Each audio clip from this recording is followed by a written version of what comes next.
Fellow Orc players, Orc boys are probably one of your main units in your entire army, but there are many different ways you can use them, and today I'm going to try and go over some of those ways and tactics you can use to annoy your opponents. Now, a lot of the guys I play against absolutely hate Orc boys for many different reasons, which we'll go over. So first thing we'll do is take a look at their stat line, just to give you an idea of what we're up against. So, an Orc boy moves 5 inches, has a weapon skill of 3+, a ballistic skill of 5+, strength at top is 4, 1 wound, 2 attacks base, leadership 6, and a 6+ save, with the boss knob having an extra point of strength, an extra wound, and an extra attack, and an extra point of leadership. Leadership really won't make much difference though, so I'm about to go into a little bit later. You can take 10 Orc boys and can include up to 10 additional more for +3 power rating or points if you're playing with points, or another 20 Orc boys for 7 extra power level, which will make them power level 11. A boss knob can take place of any one Orc boy, and they come armed with a slugger, chopper and stick bombs as standard.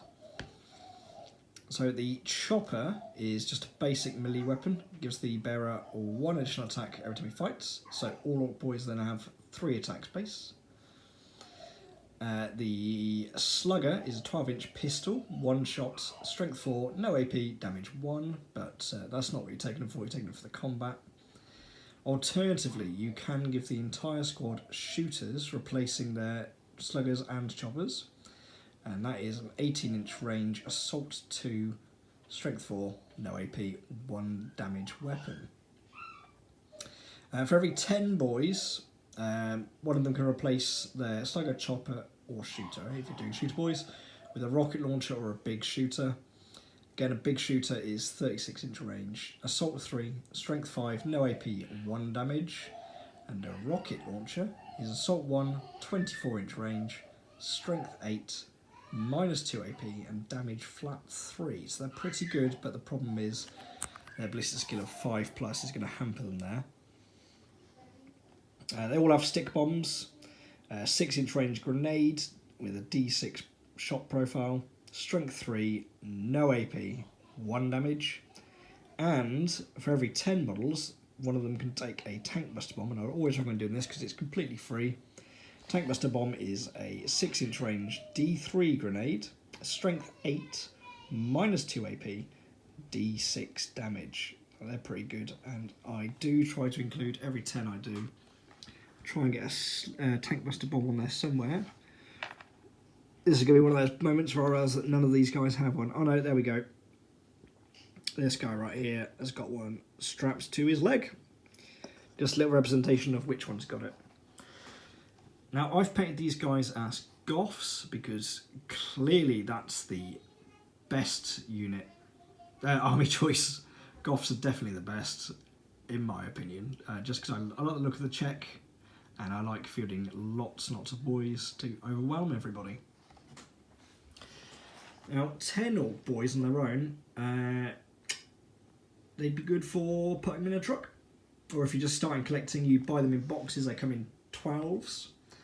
I give them the boss knob a power claw, because I'm obsessed with power claws. They are strength ×2, so you become strength 10.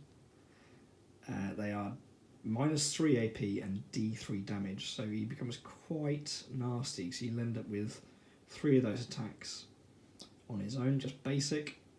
And essentially he has, in this unit of 10, they'd have 9 obligatory wounds that you take before you take the boss knob out.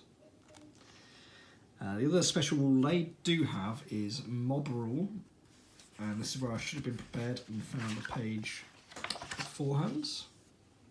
So mob rule, especially important for Orc boys. More Orcs in one place, the more the wire energy flows and the more fearless they will become.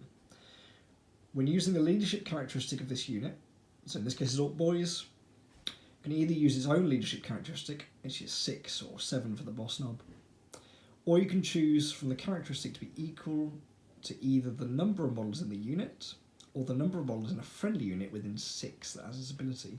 So, unit of 10, suddenly that's leadership 10. If you make it a unit of 30, that's leadership 30. That means you need to take out 16, 17 models before they'd even start having to worry about failing leadership check.